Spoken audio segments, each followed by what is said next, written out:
Hi అందరికీ. ఈరోజైతే పొలం పెట్టాను. పౌసెట్లకి నీళ్ళు కడుతున్నాను. ఏంటక్క ఎప్పుడు పౌసెట్లకి నీళ్ళు లేనండి. మేము చేసేదే రైతు కష్టం. ఇంకేం చేస్తాం, ఎప్పుడు పొలం మీనే తిరగాలి, పొలమే చెయ్యాలి, తప్పదు.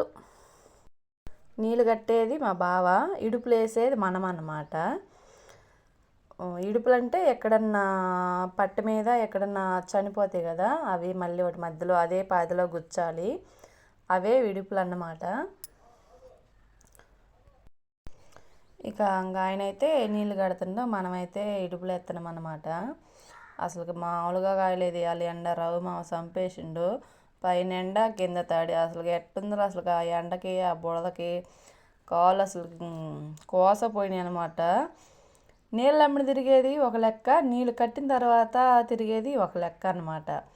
ఎకరా సేను ఆయన ఏమో ఒక పక్క నీళ్ళు కడుతున్నా, నేనేమో ఈ పక్క ఏమో ఇడుపులు ఎత్తున్నా. అటు 4 మునాలు అయిపోయినాయి. ఇంకా ఆడ దాకా వేసుకుంటారా, నేను వేస్తాలే అనిండి. అబ్బా ఎంత దయో మా అయ్యగారికి.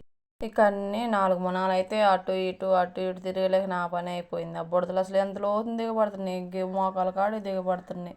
ఆ బుడదలో లాక్కొని కాళ్ళు తీసుకునేసరికి అసలుకి కోసపోయినాయి. అసలుకి అమ్మ భలే నొప్పులు పుట్టినాయి.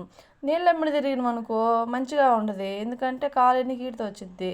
నీళ్ళు కట్టింది అదంతా బిగసిపోయిద్ది, రాదు, తలనొప్పి అన్నమాట. అబ్బో కట్టలేము, ఇడుపులు వేయలేము. అసలు ఇడుపులు చూడండి ఎట్ట చచ్చిపోయినాయో. ఆయనైతే ఇంకటు నీళ్ళు కట్టుకుంటా నీళ్ళు అయితే తడుపుతున్నమాట. ఎకతాలు చేస్తాను నేను, అటు ఇటు ఊగుతా నడుపుతున్నానని. ఏందో అట్ట ఉంటుంది, ఎవరి కష్టం వాళ్ళది. ఆ బుడదలో లాక్కొని పీక్కొని మా ఇడుపులు వేసేలాక నాకు సరిపోయింది. ఆయనకి అది అర్థం కావట్లా. ఇడుపులు వేసేది అయితే అయిపోయింది, మంచిగా చేతులు అయితే కడుక్కున్నాను అనమాట.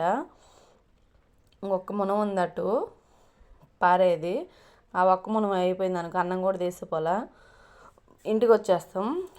మళ్ళీ ఎట్లా ఉండిద్ది, ఏరుకి ఎలా ఉండిద్ది, అదిగో అది మొక్క కదా, ఏరుకే పుట్టిద్ది. ప్లీజ్ ఫాలో చేసుకో.